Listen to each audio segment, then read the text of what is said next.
bring us on home. We've covered a lot of stuff about the relatability of growing up, and I said before that I was a TVO Kids kid, and this was my favorite show on TVO Kids. In Canada, its home was the CBC and TVO Kids in Ontario, but in America, its home was PBS. Yes. And there's just one thing I just like to say, and I say, hey, what a wonderful kind of day. If you learn to love and play. Work and play. And get along with each other. Hey! Arthur. What a wonderful kind of day. Hey! What a wonderful kind of day. Hey! Hey, DW! Hey! Oh! Arthur. I love Arthur. It is man. what's interesting. Okay, so I don't even know where to begin with Arthur. So basically, it's based off the children's book series written by Mark Brown. Yeah. His show was turned into a series in 1996, and basically its heyday was the 90s. It started to dip in quality after 2000, 2001, but by the time it hit 2000, it had 4 seasons under its belt. So that's incredible to me. So who is Arthur Reed? Is an anthropomorphic aardvark Who looks nothing like a goddamn aardvark. He really doesn't. A-A-R-E-V-A-R-K. A-A-R-D-V-A-R-K. He Oh, looks God. more like a bear than an aardvark. Well, what's interesting is like the whole show, the whole cast is anthropomorphic animals. So yeah, it's kind of like Franklin, where he gets a name, but then all of his other friends are named after their species. Our American What makes you so special, Franklin? You are not a Franklin. You are a goddamn turtle. Now act like one. Get on your go knees. eat some pizza or say cowabunga or some shit. But our American audience isn't going to know who Franklin is because that's an exclusively Canadian It is? thing. Yeah. What about Arthur? Arthur was an American-Canadian co-production. So yeah, and the author was American, I believe. So Okay. let me fact check this. Okay, well, yeah.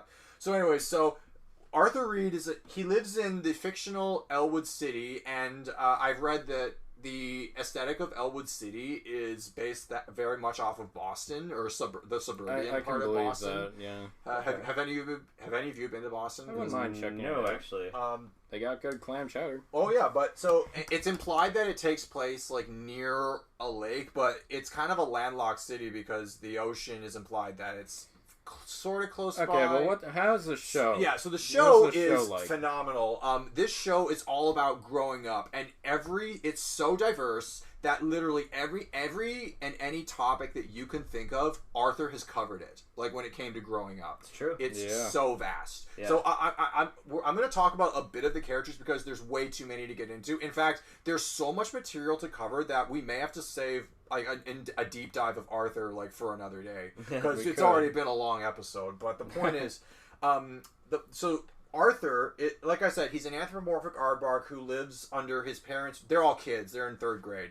So he lives with his parents, David and Jane. And David is a caterer and one of the most peculiar and influential like chefs you'll probably ever see. And he's always trying to make his damn souffle. Yeah. I didn't even know that's what his parents' names were. Yeah, because they're usually David called, and Jane. I didn't even know that. Mom or dad. Yeah. Oh, wow. His mother Jane is mentioned. She's called Jane once. What does she do? Jane is an accountant, and she runs. Both his parents work, and they're both like usually very busy, but they're not workaholics. There's tons of episodes where they like their have grandma comes. Grandma Thora is the best. In fact, she actually kind of reminds me of my nana. Grandma Thora was just how knowledgeable she was and how cool she reminds she was. me of my Oma too. Yeah. And then there's Grandpa Dave, who lives on a farm. And so that's just the Reed family. Oh, I forgot to mention there's baby Kate. You're also forgetting the same cry that she does every time. D.W. fucking Reed. Oh my god. Her full name, we call her, everyone knows her as DW, but her full name is Dora Winifred. Dora Winifred. So I don't remember any of these details. Oh my god. So basically, it's been years since I've seen it. Oh yeah, it's been years for me too, but I remember it fondly. So that's just. But DW is one of the most annoying child characters in all of animation. Okay, Ultimate Deathmatch. Who would win? Angelica Pickles. Or is her last name Pickles? Yeah, okay, she's a Pickles. Helga or DW. Who is the worst? Who's more annoying? Yeah, just overall, like, I can't stand. This is you guys are gonna have to do this because I didn't watch your other shows that often, but I'm very familiar with DW. Okay, yeah, DW. DW, I'm completely biased, but DW. Maybe I should make a quiz. DW gets more progressively more annoying as the series plays out. Like, we want to talk about there is some slight chronology with the show, but DW, one thing about DW is that she is progressively more annoying with each season. But we're gonna have to do a deeper dive into that. So the show is predominantly about Arthur's friends and their adventures in the 3rd grade and just in life in general. That's the plot of the show. Occasionally they'll dedicate some episodes to DW and her friends, who she's in daycare. So it's kind of like Hey Arnold and Recess, where every character gets like their time to shine. Now, it's a community. Arthur's friends, his best friend is an anthropomorphic rabbit named Buster Baxter. Now, Buster is one of the most fascinating characters because he's I wouldn't even call him stupid. He's not like the dumb friend. He's very naive. He's a little simple. He's simple-minded, but he's naive in the most lovable way possible. He's deeply creative and deeply funny. Like he aspires to be a stand-up comedian, and I think he'd actually be really good at that. If they ever were to do a spin-off where the kids and Arthur grow up. We'll talk about that later, but if they ever do a spin-off where they grow up, Buster would probably be the stand-up comedian who writes conspiracy columns in his spare time, because he's a deep believer in aliens and UFO culture. And he's always the guy who assumes that the shady character a character we don't know a lot about is an alien. Francine Frensky is an anthropomorphic, I think, chimpanzee, where she's very athletic, she's very outspoken, very competitive, but she's, of all the characters who play musical instruments, she actually makes her musical instrument a hobby because she's a drummer, and she's a good drummer too. But she's very competitive. She can be rude at times, but she does have a heart of gold. She's kind of like Spinelli in that she has that tomboy. She really does. To her. And you didn't. That was common in the 90s. Actually, you didn't touch upon this in Recess, but there is an episode where TJ and Spinelli kiss just to experiment. Ooh. There is an episode of Arthur and the Square Dance, where a rumor gets started. Binky and Muffy think Arthur and Francine are in love with each other, and they actually try to get them to kiss, and then the kiss doesn't happen, but they do agree. I did read that one Arthur book, Arthur's Valentine, where like Francine asks Arthur to give her a kiss, and he gives her like a Hershey's kiss instead, and leaves the. That's cute. It's funny when you said Binky, because Binky reminds me a lot of Harold from Hey Arnold. Yeah. Borderline bully, but borderline kind of friend. Yeah, he's very selective on what he. I actually think Binky reminds me a lot more of Nelson from The Simpsons. Yeah. Yeah, well, I mean, I think I always just look at Nelson more as the bully, but there's never been there's been a few times the where difference between he's Nelson been friends with Bart, but like the difference is like Binky certainly like chills out. Binky doesn't break after the law. A while. Yeah, but the thing is, no, of course not. The difference, and Binky has a really decent home life. Like both his parents are together, and he's not like an impoverished character. Yeah. And one thing I forgot to mention about the family dynamic is Arthur and his parents like both work. They both live a very standard like suburban home that they own. Buster lives in a townhouse, and his mother is single. Yeah, his parents divorced. He's the only character in the main group of friends where his parents are divorced. Francine lives in a low rent condo, and her father, who is the coolest parent character on the whole show, her dad, Oliver Frensky, is the coolest parent character. He's a garbage man, and there actually is an episode where she's embarrassed to admit that he's a garbage man, but they totally own up to the fact that he's a garbage man. I don't remember I don't remember that. That's crazy. And then there's like Muffy. Okay, you want to talk about the girly girl? Muffy is the most is probably not quite as annoying as DW, but she's pretty up there. She reminds me of Phoebe from Doug. She reminds me of Veronica from the Archie comics, because she's like really well off compared to all the other characters. And do you want to know what the real joke of it is? Phoebe's a good example. Muffy's mom is a stay-at-home mom. She lives in a mansion. Do you know what her dad does for a living? Is he a car salesman or something? No. This is where the real punchline is. I think that it's an in-joke that they are trying to make. Muffy's dad is not just a car salesman, but he is a used car salesman. And this guy, right.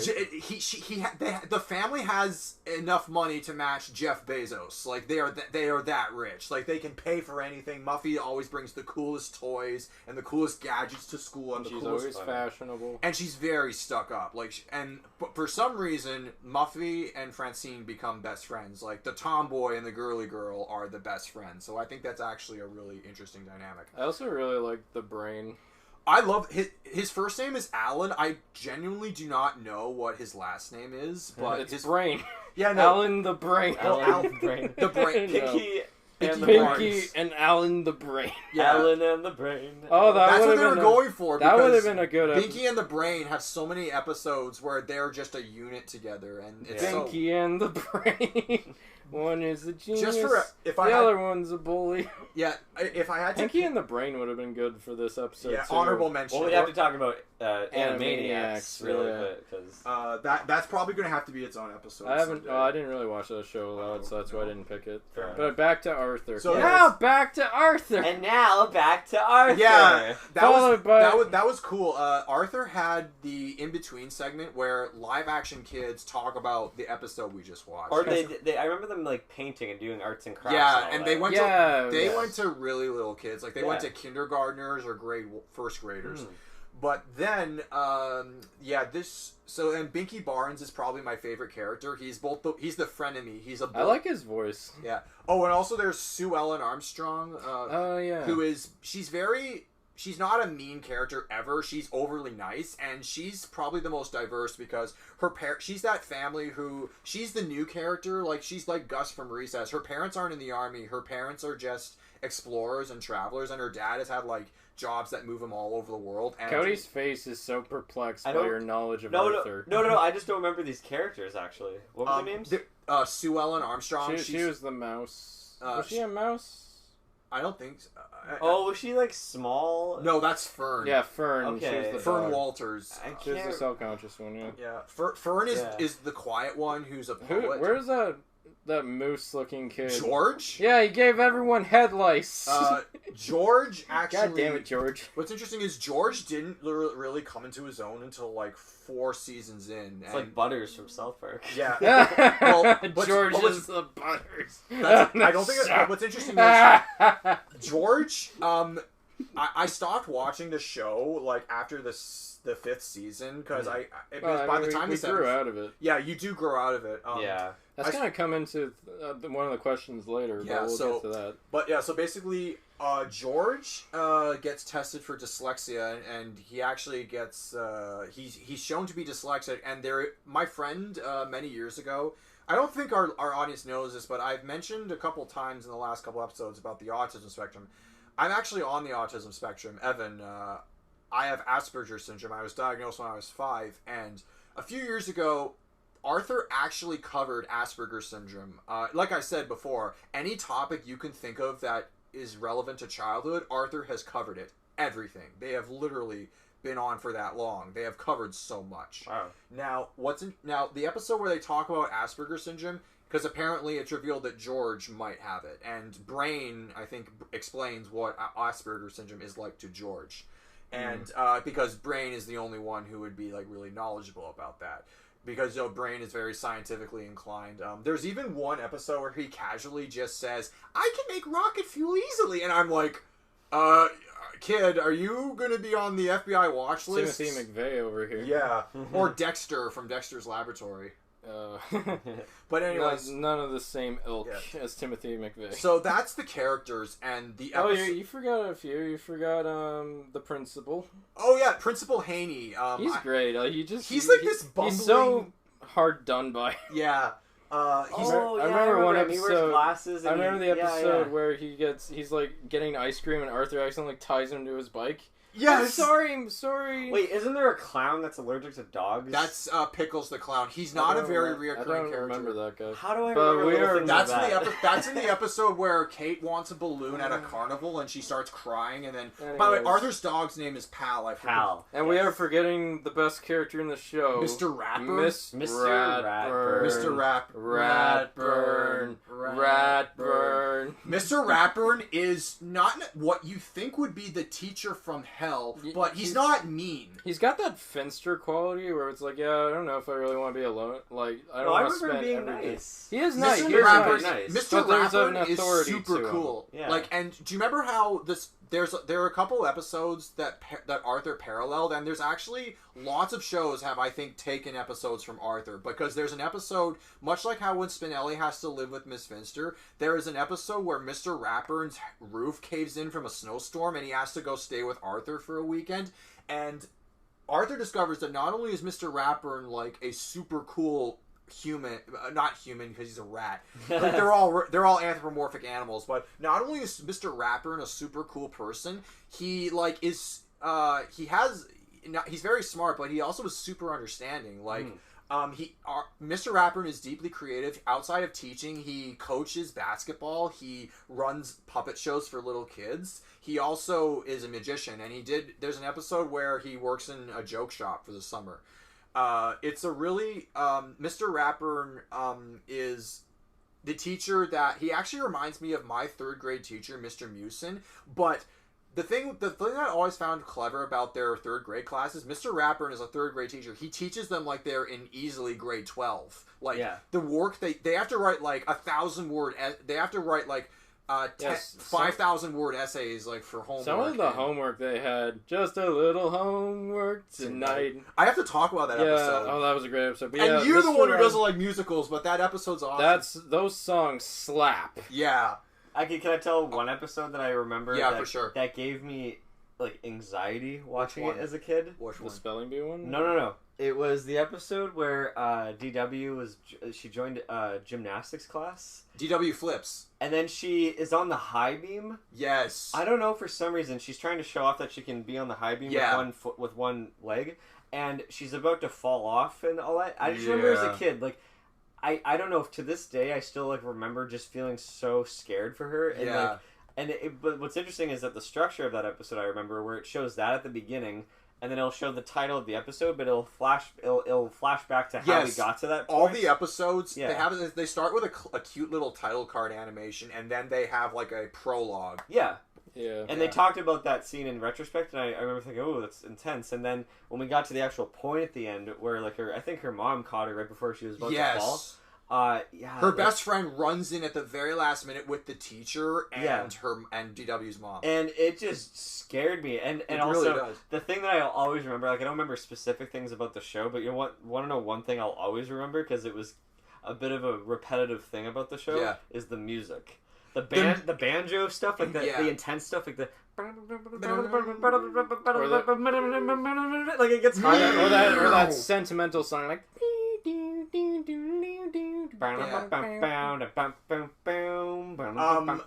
This show's musical properties are it feels like they raided a royalty-free music website and just used the same stock tracks. Even the sound effects, like the dream scene, it's like or when it goes from like fantasy daydreams. Like, now let's talk about the fantasies for a second, because the fantasies are deeply creative, but and some of them are like they really remind me of Doug or something. Quailman. Quailman. It's just like when Doug spaces out.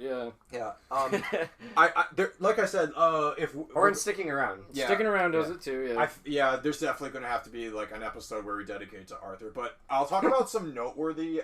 My favorite episode. I'll ask you guys what your favorite episodes, or at least the one that you remember. Yeah. My favorite episode is Francine Frensky Superstar. The plot of the episode is the class puts on a school play about Thomas Edison, and they petition Mr. Ratburn to give her the role of Thomas Edison because in the past she's gotten like the shit end of the stick with roles in school plays. Okay. To the point where she gets like physically injured or humiliated, and they want her to have like a role that's dignified. So they petition Mr. Ratburn to give her the role of Thomas Edison in the class play, and then she goes full tilt diva and acts like it's her show. She actually acts like she's the director, and ironically, Mr. Ratburn doesn't put a stop to any of this. Like, that's how much of a pushover Mr. Ratburn can be. But but the kids have to put a stop to it, and they sabotage the rehearsal show for the kindergartners in a really funny way. Like, they say their lines wrong on purpose. They botched sequences all over the place, and it's both a funny and heartfelt episode because after that sequence, you see Francine crying her eyes out in the makeup room, but then the kids all say, Francine, this is our show. And then for the parents' show, they do the show the right way, and it's a very earned moment. Okay, wow. You just unhatched like a memory, and I'm just now remembering from like the back of my brain. Yeah. Right, like did the curtains close and like she fell and just her head is just showing on the bottom? Yeah, no, that's when they're doing the can-can and the kindergartners are laughing their asses off, and then she's running, and then the curtain closes on her, and her head falls. Her head is just the only thing that's showing, and then it cuts to her crying. Yeah, it does. Holy shit! It's funny that when you say that, you start to remember stuff. Yeah. Holy crap. So Inception. Yeah. So, what are some episodes? That's my favorite. I have a couple. I had this one VHS tape that had two specific stories. One was Arthur writes a story. Yeah. And the other was Locked in the Library. And like I used to write a lot of stories when I was a kid, so I used to love this episode so much. And you wear glasses. I do. Yeah, I do. And yeah, I just love that episode because it kind of shows the creative process, and it's kind of a criticism of like. What's the word I'm thinking of? Like, audience testing? Audience testing. Because Arthur is too self-conscious to write a story. He has to ask various people, like, what do you like in a story? What do you like in a story? It's like, I think it should take place in outer space. Or it needs to have, like, I kind of forget what it, but, like, everyone was, like, kind of pitching an idea that they like. Yeah. And Arthur was trying to, like, please everyone to the point where he pleased no one. And, like, I remember one... It becomes a country song that is about elephants dancing on the moon. Dancing schmelephants. You know, like... Dun, dun. Here on planet Schmelephant. Dun, dun. And I loved it when he read that to his grandma. It's like, what'd you think? Well, it wasn't really my thing, but you wrote it, so I liked it. And then Arthur just crumples it up. And I love when he actually says it to the class, and Banky raises his hands like, did any of that actually happen?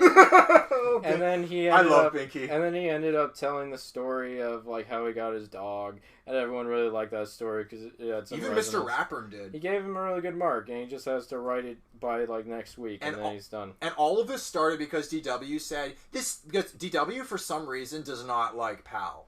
Like DW is not a dog person. I remember one time there's an episode where they have another dog. He's like, "What a beautiful dog! So much better than Arthur's." I'm like, "Shut up." She says that all the time. She does. She's so nasty to Arthur. And then like the one where they're locked in the library, it's like Arthur and Francine have to work on a project together, but like Arthur said something mean to Francine, like indirectly. He called her a marshmallow. He called her a marshmallow, and she got all angry at him. Yeah. I mean, come on. Marshmallow, out of all insults. Yeah. Of all the things. She's self-conscious about her weight. Okay, yeah. I guess. Yeah. But yeah, and then they have to do a project, and they sleep in the library, and then they get stuck in there. I don't know why the staff never, like, looked after, like, who's still in the place, but they get lost in there. And, then they're still at each other's throats throughout most of the episode. There's even some imagery that kind of reminds me of, like, a Sam Raimi movie, like Evil Dead, because the trees come to life. Sam Raimi, in the 1 in a million chance you're listening, make a Arthur movie where that's all about the library. Oh my god. Yeah. Make an Arthur movie, just in general. Make a kids movie. Yeah. I want to see, like... But yeah, go on. God. And, yeah... They chillax in like the lounge where the employees sit, and then they get found. Yeah. And then like Arthur and like Francine work each other's differences out. I just like that episode because it's. And from that episode, they actually remain the best of friends for the most part. So some chronology there. Yeah, there's a timeline. So should we get into questions now? I was gonna say some episodes. Sorry. Yeah. We'll talk about Cody wants to say something, and then I want to talk about 2 controversial episodes. Okay. As you were talking, I was like, oh yeah, I'm remembering this episode. I remember this happening. So I do remember it more than I thought. I remember one episode that they were doing. I forget what the name of the person was that they were watching in the movies, but it was clearly a James Bond kind of... James Hound, yeah. Yeah, so they wanted to make their own movie. Oh, yeah, I love that. And they were doing, like, an action scene where he's on the bicycle, like, Arthur's on the bicycle and he's supposed to go, this will do the trick, and he does like the smoke kind of bomb thing. He sprays baby powder. He sprays baby powder, but the baby powder, as they were shooting, gets all over him instead. Yeah. And then he like wipes out on his bike. I just remember thinking like the whole movie just ended up being like a production, like a failure, and I just remember like thinking that's so relevant just for filmmakers us, you know, like having bad shoots and all that. Yeah. There was another one I remember where DW was scared of fires and fire drills. I related heavily to that because I was that kid. I didn't like the sound of the fire alarm. I wasn't scared that the school was going to burn down. I just didn't like fire drills. There's that shot of like, I forget their names, but the Tibble twins. The Tibble twins, yeah. The original shit disturbers. Yeah. Oh god. She was like having a nightmare. The character breakdown. They're having a nightmare and they're dressed like firemen and they're like, fire drill, and they start walking into the fire as they're like, ha ha ha ha ha. Like, it just always remember being so like crazy. Like I said, some of these fantasies or dream sequences in this show are absolutely like horrifying. I remember one where Binky is like trying to eat a hamburger. Oh like, god, Mommy, he's gonna bite me. That's in the Night Flight episode. And then a giant hamburger comes out and grabs it. Just let go of my son. And when I was a kid, anytime I ate a burger, I thought I was gonna like cry in pain. Aww. So that kind of scarred me a bit. Don't watch Sausage Party. Oh, and it's not an episode, it's a scene where DW had like this inflatable shark. Sharky. Oh yeah, the Sharky? beach episode, right? Yeah, they're watching like a movie, like it's like Jaws. Yeah. And like it cuts to their reactions and they're like, "Oh, why'd you pick this movie?" It's like, "I didn't. It was Sharky," and it just pans over. It's just a shark with like popcorn in and the like movie theater. drink, just watching it, like just sitting there. Oh man, we've all had toys like that. But my favorite episode, or I would say like not, I don't even say it's a favorite. It's just such a memorable episode because of how raw and like kind of oh shit kind of it went, and now it's kind of a meme in the internet days now. But it's the one with the angry one. It's the one where Arthur makes a plane, like a model plane. I was going to talk about in the controversial episode. Okay, yeah, that's a controversial episode. Yeah. And in the plane, he makes this model plane. He's all happy about it, proud about it. DW breaks it, and she's like saying a bunch of nonsense, like her rationale. You built it wrong. She was so spiteful. Built it wrong, and then the anger is building into Arthur. The freaking clouds are turning dark behind him. I think there's even lightning. There is a lightning storm. They shows that meme of his fist. Like, it's now literally a meme. Just his fist getting up, and he goes, "I told you not to touch it!" And then it doesn't even show it. It doesn't even show the punch. It just shows the aftermath of her falling down, and then she just starts crying. There's like a pause, and she starts crying to her parents. Yeah, she shows shock. And I was just thinking, whoa, like, the show got really like raw and like, but it's so relevant today. Anyone that has siblings or just you're not supposed to hit your siblings. It's just a very timeless like lesson about not getting along with your siblings. It can be annoying. Mistakes happen. Can you imagine if the kids in the movie mid-90s saw that episode? Oh my god. Okay. Oh, Lucas Hedges. I mean, like that's the least of their worries in that fucking movie. Hitting your sibling. Lucas Hedges is beating up the kid. But so. But another funny thing that happened in that episode was when they're putting like ice on her brew. She goes, "Ow! What? That's cold." I thought that was really funny. I mean, we're laughing at something horrible, but that is a really rough episode to sit through. I was gonna the two controversial episodes was that one was Arthur's big hit because apparently like it was the reception apparently amongst the parents community was so controversial that they stopped airing it for a while. Another episode that this one's is almost recent. never aired. No, I'm not gonna. We'll get into that in the questions, but okay. Crushed. This is an episode that's very similar to the New Kid on the Block episode of The Simpsons where Arthur has a legitimate crush on an older girl who comes to babysit for him and DW, and she's a gamer girl. She's super cool. Like, I wish this girl was I actually had a babysitter very much like this girl, but I didn't have a crush on her because my hormones hadn't kicked in yet at the time. But the point is, Arthur has a crush on the babysitter, and then the babysitter one time is unavailable, and he takes it as like a personal heartbreak or betrayal. It's very similar to the Simpsons episode where that Laura girl babysits Bart. I don't remember that very well. It was, but I just remember watching it, and then I remember my friend Josh telling me it was so controversial that it airs very rarely, if ever at all. Because like Arthur likes an older girl. Yeah, no, the concept of like a kid having a crush, and I don't understand why that episode was so controversial. That's a very common thing. If it was an adult, maybe like they're trying to make make a relationship out of it, but it's Yeah. just She's a crush. but no, it's controversial because she's a teenager and Arthur's 8. So But the teenager's not yeah, going but she's for not Arthur. reciprocating the Yeah. feelings. Yeah, she's not having a crush on Arthur who's younger than him. It's about a kid who has a crush on someone who's older than us. Yeah, every that boy happens. has gone through that. Yeah, whether it's your teacher or That's like so a bizarre that that's a babysitter. controversy. Yeah, Yeah. no, that's not really But- that bad but compared to the other one. Going back to Arthur's big hit, that's the episode you talked about, Cody. It was the internet has memed that to death. Yeah, it is with the fist it is and- the most parodied episode on YouTube, and the internet has a sick sense of humor. I'm with that surprised they episode. haven't like memed that episode that I was referencing earlier with the musical. Having fun isn't hard. If you got having fun isn't hard when if you've you got a library card or Jekyll Hyde Jekyll, Hyde Hyde, Jekyll Hyde Or- Hyde. Just a little homework tonight. Right. Just a little homework. tonight. Yeah. See, and What then is there's all the this? one where like the dad is talking about making food. You have to try my latest treat, a jellyfish inside a beet. Yuck! Why should we eat the same old meals? Wait till you taste my garlic eels. There are so many things to bake: a custard soup, a liver cake, a curry pie with something squash, about leftovers, goulash. Hey! I don't remember any of this. Evan's I'm so in the memory dark. is superhuman. Yeah, so basically it's so that episode we didn't cover is Arthur's Almost Live Not Real Music Festival. That was a great episode. And you don't even like musicals. So. No, that's like the one musical I actually really like. Yeah, and in so TV. so Out of all of so them. so Yeah. Arthur's Yeah. Arthur's big hit, and also I just remember that one so Yeah. fondly. Yeah. So, shall we get into questions Yes, about it? We've questions. been talking about it for like I don't know, maybe half an hour. yeah. Oh, wait. Can we all just do it all at the same time? Arthur's epic gasp. That's the closest one we'll get. Yeah. Wait, Can't it's do like it. it's like a.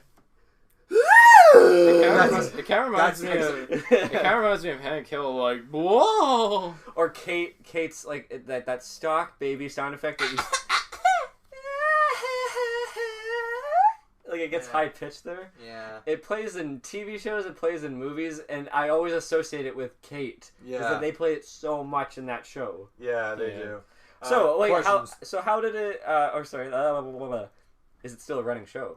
Not only is it still running today, Which I did not know. but it made headlines as recently as last year because the episode Mr. Rapper and the Special Someone is an episode about Mr. Rapper gets married and the kids see this cranky like girl rat in the restaurant and where they all hang out and they think Mr. Rapper's marrying her and they think Mr. Rapper's going to have his life ruined if he marries this like really uptight person.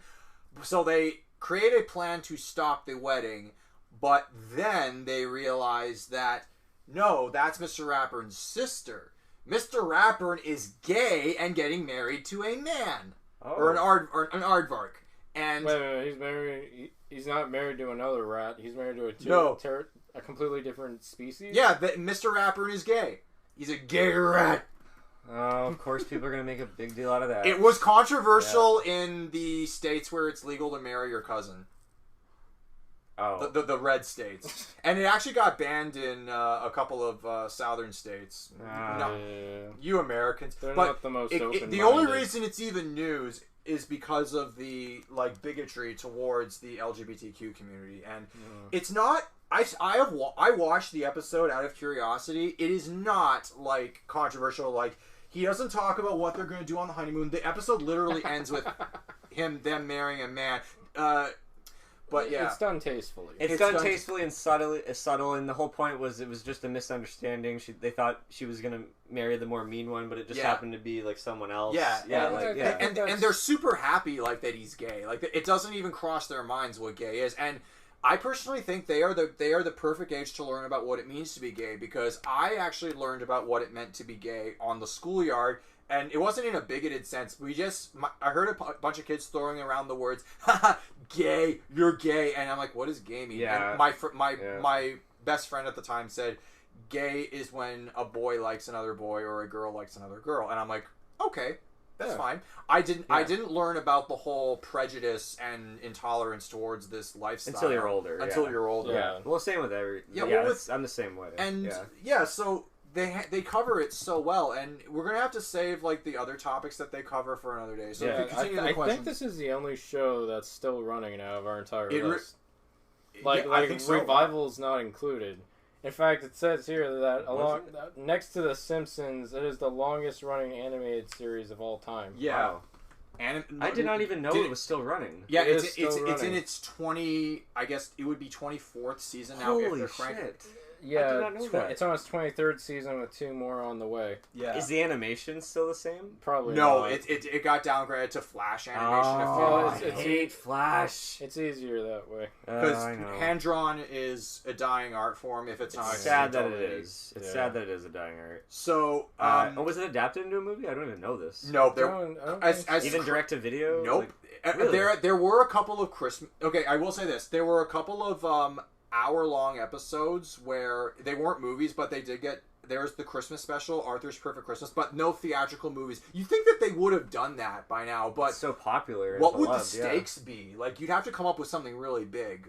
It'd be like the Rugrats movie. They just get lost in the woods. Just throw them in the woods. But they've throw them in space. They've let their animal instincts come forth. Just like The Simpsons, they have covered so many storylines that it would be very difficult to come up with a movie if they were to do one.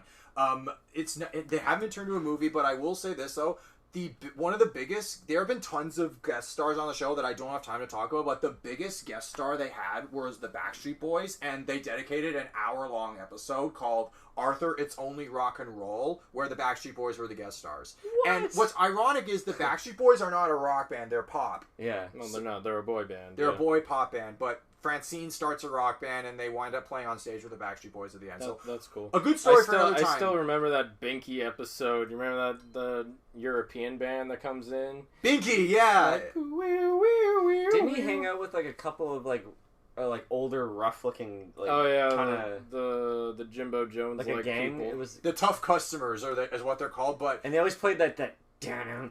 I remember the music so well in this show. Like it's funny. Hey Lyle, you're scared, dude. Do you remember when the Skater Boys try to peer pressure Buster into being like this like douchey like daredevil character who like they dare him to do stupid shit, and then I don't remember that. Oh, I figured you would. Doesn't he love a superhero that's like a bunny? Bionic Bunny. Bionic Bunny. And later in the show, Bionic Bunny gets sidelined for the Dark Bunny. There's an obvious like Superman Batman parallel. I feel like we don't need to do an episode now because we've talked mostly about the entire show. Does it hold up? Absolutely, yes. Arthur holds up. I think it holds up. Yes. I mean, I'm surprised it's still going. You can watch it at any age and really appreciate it for what it is. Yeah. I'd say it's the closest show on this list that goes into like timeless territory. Yeah. Oh yeah, for sure, it's timeless. So, we covered 9 shows in this episode, and except we wanted to do a 10th one that we didn't get to, but ladies and gentlemen, we're going to bring Cody McDonald back at a later date, and we're going to cover our 10th episode, and I just have one question. Who lives in a pineapple under the sea? Until next time, peace out.